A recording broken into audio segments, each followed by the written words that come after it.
Okay, I took a little bit of time getting ready today and now I am rapidly losing daylight, but I'm going to try to do this as fast as possible. So if you're ready, let's go. Hello and welcome back to the Looking Glass World. My name is Aradhana Mathews and this is the first in a series that I am creating called Girl Talk, where we look at feminist literature in particular and see if that can be used, if we can draw anything from it into the real world. Because I think it's all great to read these stories, but not enough. We should be able to use them to shape the reality that we live in, and I think that's very possible.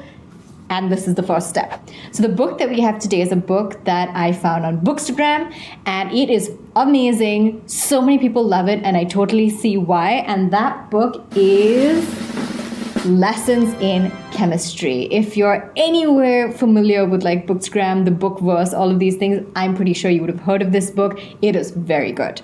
It's set in the 50s in America. It's about a chemist called Elizabeth Zott. Now that I've said it's in the 50s, you can imagine a Marvelous Mrs. Maisel kind of scenario. There are no women in this space and she is the first, and she's a brilliant individual, but unfortunately nobody's going to let her live in peace and do the work that she wants to do because she is female and she should be at home having babies instead of in a lab fighting with all the men who are suddenly insecure in the face of her intellect, and how she has to handle that.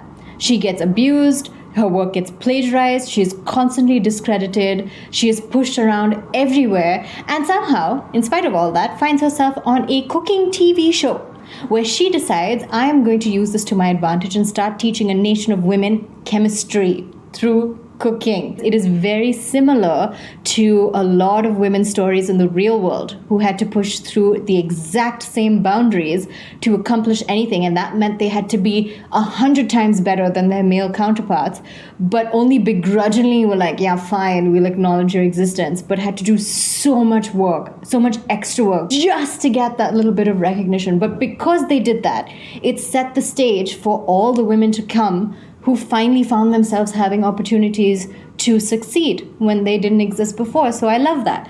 Now, I want to take lessons in chemistry and see if, as part of this Girl Talk series, we can get some lessons from Lessons in Chemistry. You see what I did there. I'm going to jump right in because I'm losing light, and that is with my handy dandy notes here. And lesson number 1 is find each other. So what I find interesting is a tactic that was used by the British in India is the same tactic that is used to keep women down, and that is divide and conquer.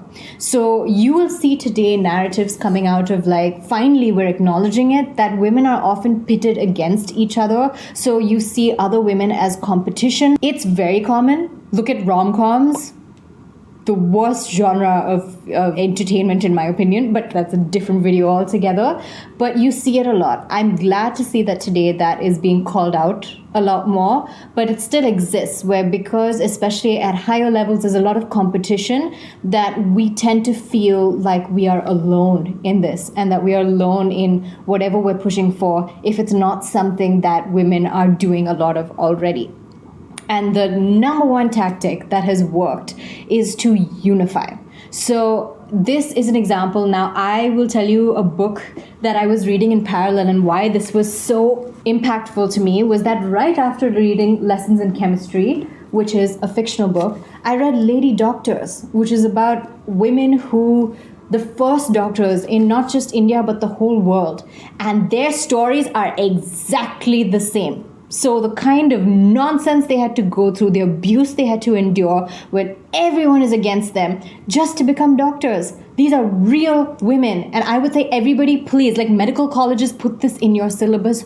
People need to be aware of what these women did. For example, there were women, and they were called the Edinburgh Seven, who used this principle of finding each other, because until that time, there were women who were pushing to become doctors, but they were all in their little islands, each fighting a battle all by themselves, until the Edinburgh Seven managed to find each other, stick together, and ace their medical college in spite of people throwing things at them, getting drunk and abusing them on their way to college every day, never giving them a moment of peace in their like dorms and things like that. It was not a good space. I would have probably given up. I'm not going to lie to you. It takes incredible strength to push through all of that. And in spite of all of that, they went and they passed their medical exams. But the university refused to give them a degree because it withheld a right to deny degrees.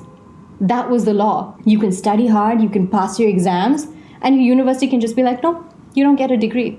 These 7 women never got their medical degree. It took 150 years for people to realize, oops, that was wrong, and they gave them a posthumous degree when they're all dead. But they found each other, and in spite of all the crap that they went through, they accomplished something. They still had a lot of injustice done to them, but it is a tactic that remains strong no matter what battle you're fighting, woman, man, anything. Find other people like you.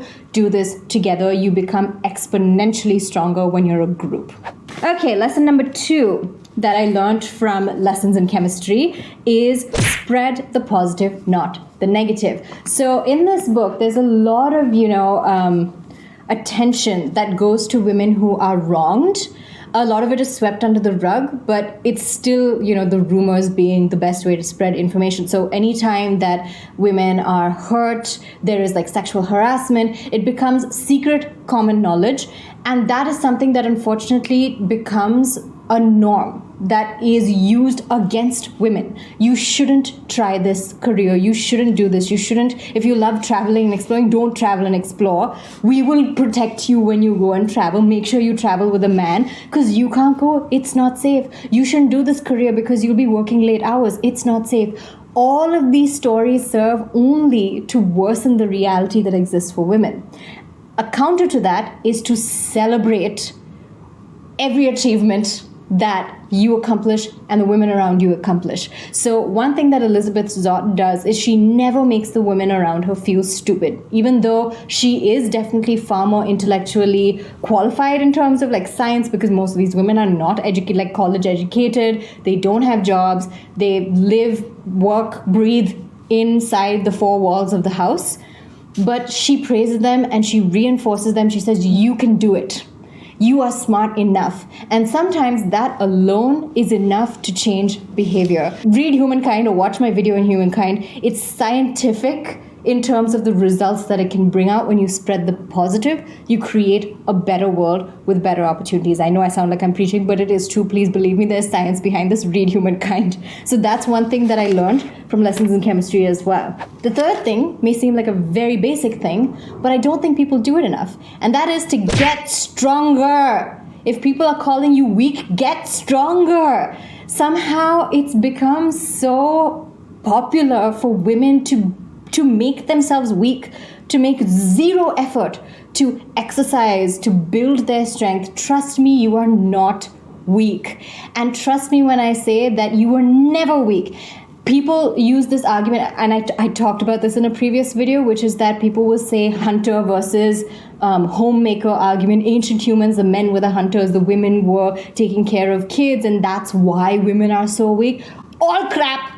All crap. Why? Because nobody bothered to check those remains. They just assumed that they were male because that skeleton was placed beside hunting tools and therefore only men can hunt. Obviously, no. Nat Geo revealed that there's scientists who have bothered to check these skeletons for the first time in history and found that, oh my God, there are women. Who would have thought? Women were out there using tools. They were running. They were bringing down those woolly mammoths and whatnot that they were hunting in those times. They were not weak. They were never weak. We are not weak now. And in today's day and age, we shouldn't have to be physically strong because it is not that kind of world. You can be the strongest person in the room and still like some tiny ass bespectacled person who's good at coding is going to beat your ass. That's the world we live in. I like that. It's more brain focused. But that being said, do not negate your physical strength. Have some basics. Be fit. as much as you can. I know now, being in like the full-time job business, how hard that is to maintain, but never call yourself weak. You are not weak. I have heard this with educated people say, oh my God, I'm so weak. I wish I had a brother to protect me. You protect yourself, man. Come on. Do not perpetuate this narrative that you are weak. You are not weak. And I will not take that as an excuse. Next lesson. Yes, there are always other ways to succeed. So sometimes it can feel like, and I've seen this happen, especially when you work in a startup, and I've married someone who created his own company. It feels like there's a certain path to success. And if you fail at certain key milestones, or you don't do it exactly the way that you're supposed to do it, you feel like a failure. That happens to Miss Zott in this book, where you think you get your education, you get your qualification, you get a job, you publish your papers, etc., and your career. But what happens when all of that is totally derailed? There is a point in the book where she feels like, why did I even do this? Nothing I do is working. I'm getting beaten up at every stage. No matter how hard I work, no matter how good my work is, it's failing.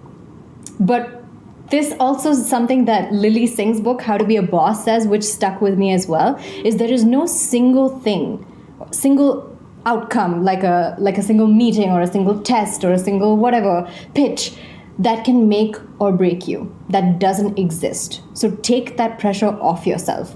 If you don't get this one interview or whatever, you don't ace this interview, your life is over, your career is gone. Not true. There are always other ways. So it's on us to get creative and find our paths to success. Next lesson is, people do not like change. Please be aware of that. So in the face of change, it's not always a personal attack. We tend to take it personally when somebody when you're bringing something that people have never seen before. In spite of how logically or rationally you might be right, you will probably face pushback, because the simple fact is we like consistency. People like consistency. It's not coming from a scientific perspective, it's just my observation.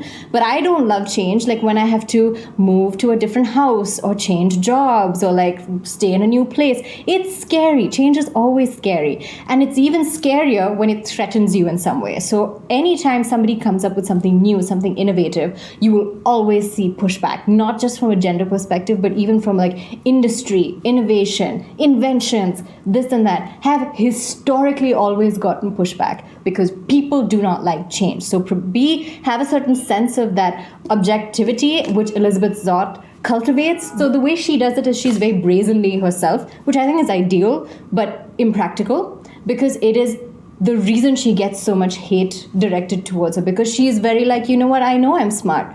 I am good enough. I am going to say what's on my mind, politely but firmly, and this is what this is how it is. This is what I want to do. I am ambitious. I'm going to do things this way. People don't like that. And I see that happening even now with women who are very assertive right now, more recent than you might even realize. But I've had a conversation with someone who said, I get a lot of pushback because I just say things like this and I don't play to people's emotions when I'm doing it. You can go the Elizabeth Zott way and be bold and brazen about it, but be prepared to face a lot of pushback in the process. Okay, I'm running out of time. So I had another one, which is be the change you want to see. Oh, we've already heard that. It's fine. It's true, but there's no need for me to preach on that one. The last one is accept help. I think that's very important. We tend to take these things as a matter of pride, especially when it's a woman thing. It's like, I'm going to accomplish this and I'm going to do it by myself. Let me tell you, even in Lady Doctors, the Edinburgh Seven, they were able to do what they did not only because they had each other, but there were men on their side. And they used those men and took that help and accepted it and were grateful for it, because those men really helped them. They helped them get through the day-to-day when otherwise their lives were pretty miserable. And that is the case here as well. Elizabeth Zott finds friends in unlikely places and she recognizes their value. Even if they are men and they, in her mind, kind of represent everyone that has been trying to pull her down, she is able to separate that and not make it a point of ego that as a woman, I'm going to only do this alone, but take every bit of help you can get. Anybody who's a friendly face, anybody that you can count on, hold on tight because they are your path to success.